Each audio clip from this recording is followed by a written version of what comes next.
Taiwanese trout, Formosan black bear, and leopard cat? The answer is yes! They are all endangered species native to Taiwan. Perhaps all of you have heard of them, and of course, they are famous. Now, try this. What is Central Taiwan gudgeon? Okay, let me make it easier for you.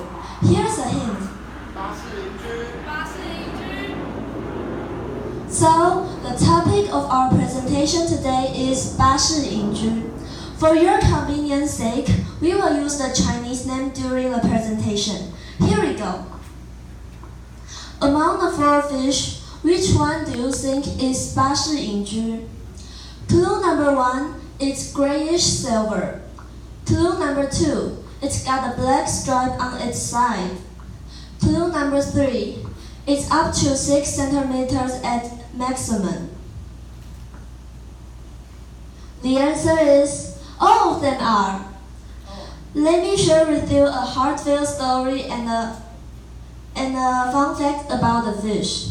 First off, it's omnivorous, which means it eats practically everything, whether it's meat or plants, particularly insects and algae. Have you ever wondered where we can find it? Where is its habitat? Where does it call home? Our story starts with this river that is bordered between Taichung, Changhua, and Nantou. That is Wuxi we are talking about. Wuxi is a river not far from where we are. It's within an hour away, so you can imagine going there is like visiting the backyard of our city. Wuxi is an ordinary creek in central Taiwan, but it's home to 巴氏银鮈. Actually, only a small section of it is the habitat of this endangered species. In other words, it's the only place on this planet where you can have direct contact with these creatures.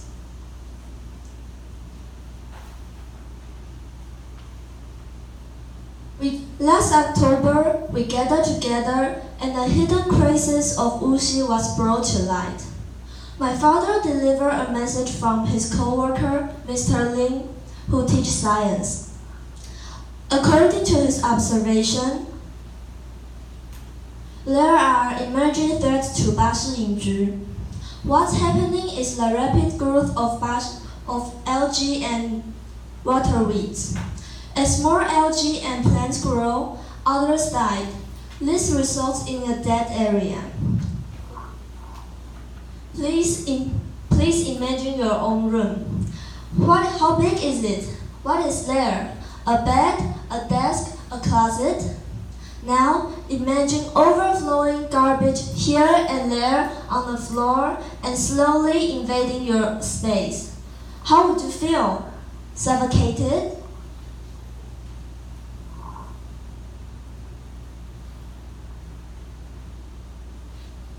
To save 巴氏银鮈, we launched a rescue operation. We took a field trip to Wuxi for the first time on October 21st, 2018.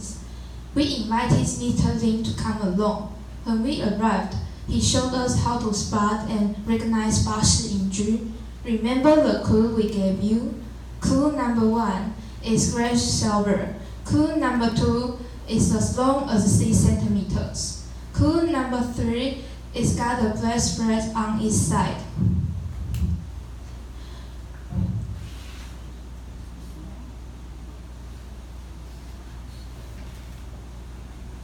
We discover rich biodiversity in the river, and we make species observation records.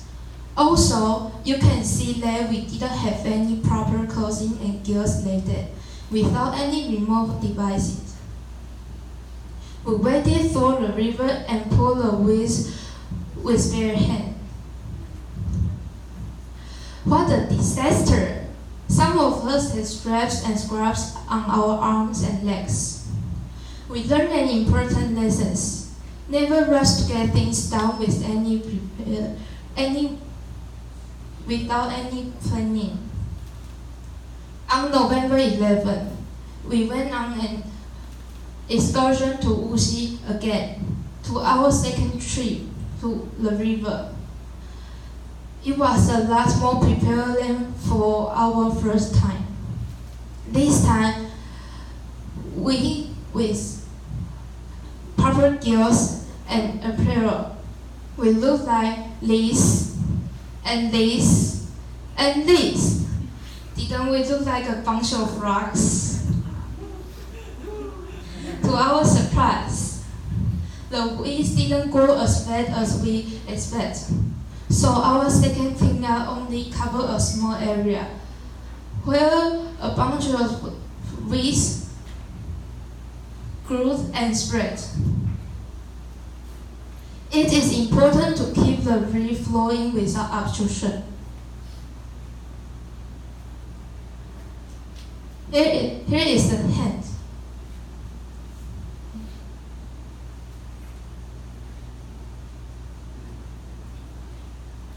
We want to deliver a message to you.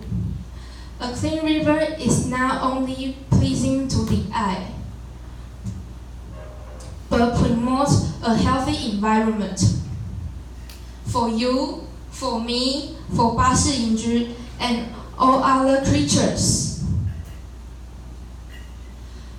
Wuxi needs to be clean, but the litter, trash, garbage won't disappear by itself.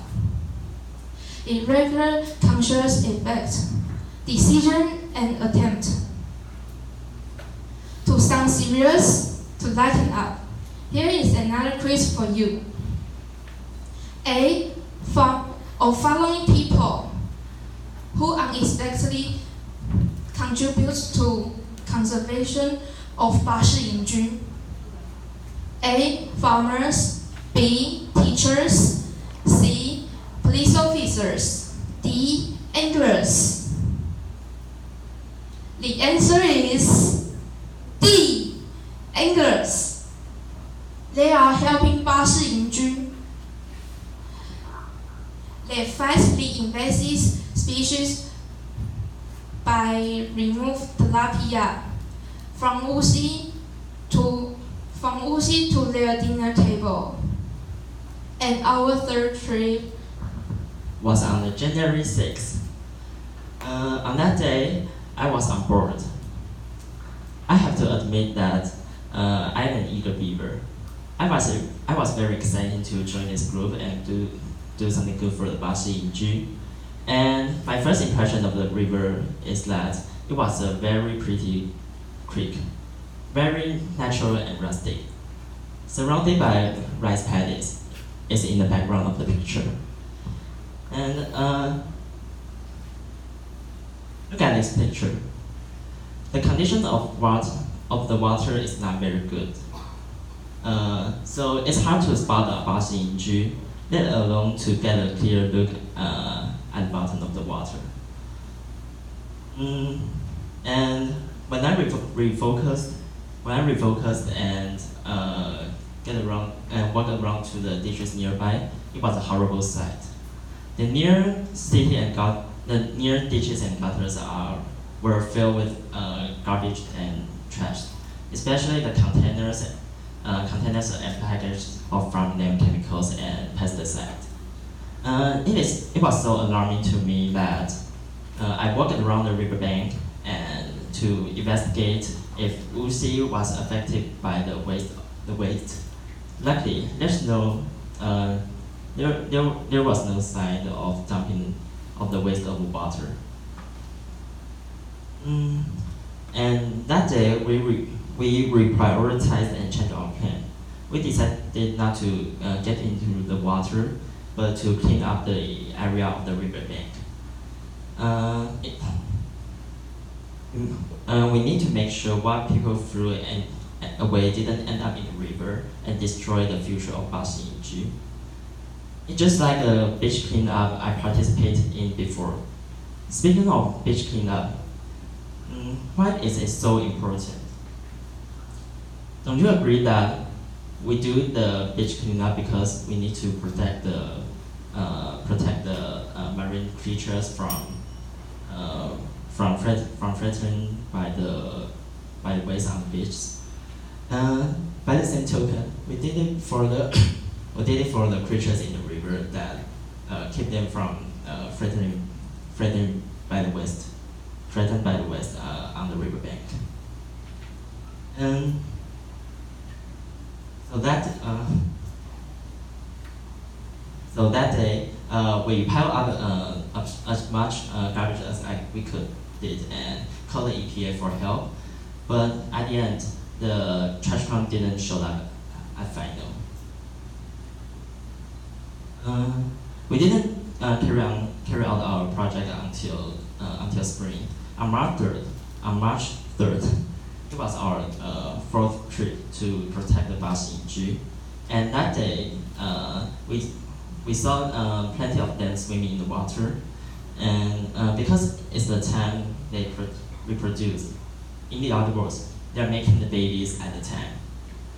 Accompanied by the fish, we get into the water and pull up the waterways to protect their habitats. And we kept doing it until one of our teammates got a hard cut at his finger. And so this is the main point. Never underestimate the safety, particularly you are the accident prone. Okay. Our fifth trip to protect the Brazilian Jew is in April, and this time there was a red flag. There was a red flag at this time. The water pollution was not good, and we were devastated that there was a layer of oil floating on the surface. But anyhow, we just do what we can do. We get into the river and attend to the problem. And it's the first time I get into a river, and I was denied about invading the water at first time. The mud under the water is sloppy, slippery, sticky, and ruin things. As soon as I walked into the water, I started to sink.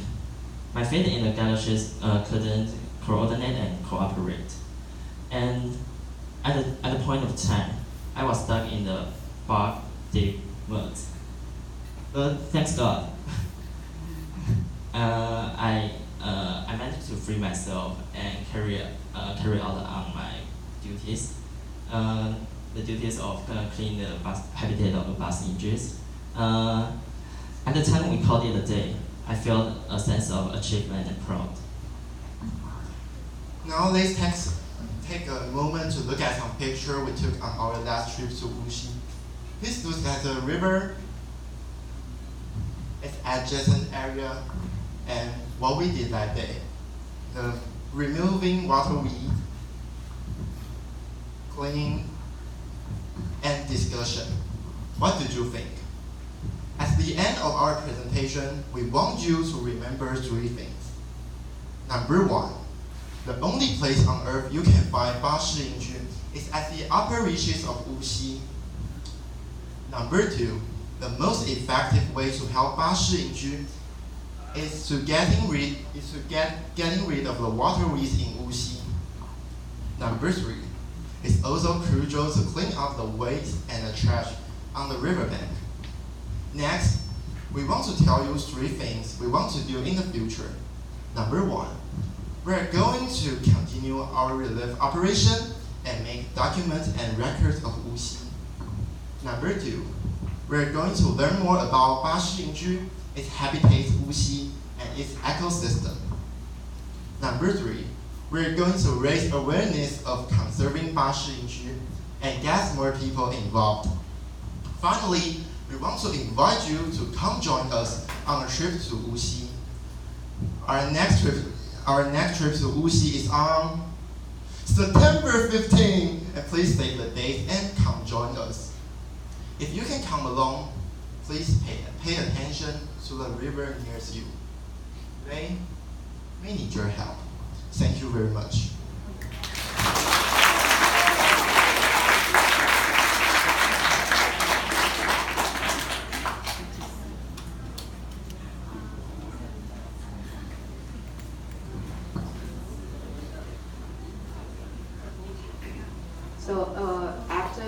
December 15th, what were your plan for the? We think we will go to the Wuxi for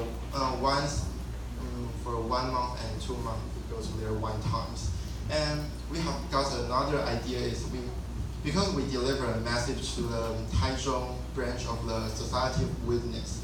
So maybe they can help us to go there and clean the waterways and help the 巴氏银鮈. And maybe we want to make SOP about how to go to Wuxi, so that many people can go there with this SOP and like clean waterways and clean up the trash. Yeah, such as this. I think that's a really good idea, but you probably want to manage the frequency. Would it be too much visit and then causing some damage, a reverse reaction to the environment? Maybe something you can think about. But my question is, because you've been to the river for 6 times, right? So at the end you said, well, the water becomes dirty again. There are some oil you found. So I remember something that you say earlier. It's like or maybe from the other team, we need to tackle the problem from the source. Otherwise, I mean, you can only do so much cleaning, right? So did you have any chance to find out what's causing the problem? The garbage or the weeds, they grow so fast, or garbage keep coming into that particular river?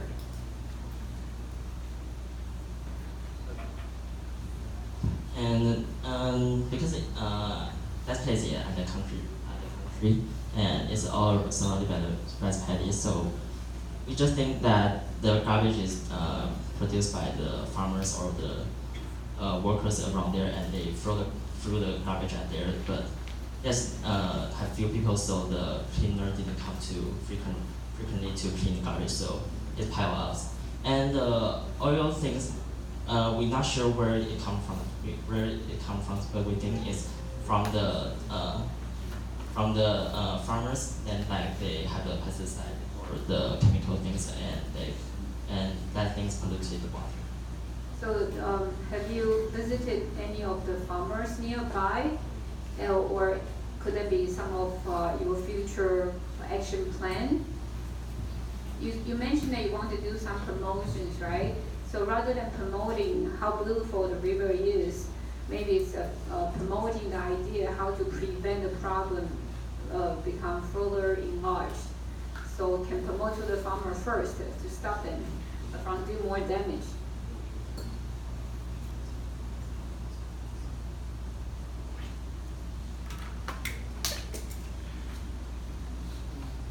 About promotion. Right. Because we go to there 6 times, but we only met farmer maybe 1 time or 2 times. When we look at it, they are using pesticides at the farm. So, but that time we didn't think to promote to them. So maybe it can be an idea for us to do in the future. Yeah. Related to your questions, I would like to know, I think that you have to get some background survey for the habitat of 巴氏银鮈. For instance, is it water quality matters, or is it that because the garbage or the weeds? What kind of conditions? What kind of critical conditions they need to survive? And I don't know whether 巴氏银鮈, whether it's reducing or the population of 巴氏银鮈is reducing, or the population is sustaining. Population of 巴氏银鮈 has any change or? Actually, we went there, but we don't have the accurate measure to calculate what the population of the 巴氏银鮈. But we will watch them on the riverbank and count by ourselves. And every time we counted that it's like about 10 to 20. Okay, I think that's the one thing, basic information you have to build on. basic data, such as the population, water quality, and the conductivity, whatever, about the water. You have to build on the basic data for Bashi Yingju, and then you will know which part you should improve first. And then you can decide and then you will be able to decide the result, whether it's successful or not. If you don't have those background information, you go for 10 times, 100 times, and you still don't know whether you are successful. Sorry, we have been met a science teacher, and he has been go there to observe the Bashi Yingju on regular, and they told us that they need to live on the water weight for the reproduction, but the water weight there is growing too fast, so it's also influenced their reproduction. So we need to clean the water weight, and the water quality. Actually, we don't know what the exact situation they need to live on, but in some sense that there's a layer of oil on it. We think it's not the good quality, and it's not clear. It's not clear. I think we think it's not clear enough for the fish to live on. Yes. So besides the garbage, is it a water pollution from industrial area or whatever? So that's why you have to build a basic data, and to find out what would be the critical conditions for Bashi Yingju to survive or even to grow. And then you have to make the measurements every time or periodically, regularly to build your story, whether you are doing the right thing or not. Because if you want to promote, invite more people to participate, they would like to know how much have I done to help Bashi Yingju. Or they will say, oh, I just spent time in the river and I feel proud. And then, okay, that's it. I don't need to come again because I already done something about it. And then, but without knowing how much they have done, maybe there are still a long way to go. So you have to quantify those things, and in order to make to decide whether your action is correct or not. Which way is most effective? Is to clean the garbage or to clean the weed? So that's something you have to find out for you to move on. Zero production. I think I will add this suggestion to our plan in the future. Good job. And just another suggestion, because there are a lot of wetland reservations or even habitat topics that have been done before. So maybe it can also be one of your actions. You can do some case study to learn from other people's experience, and then leverage their learning to enhance your plan rather than try everything from scratch.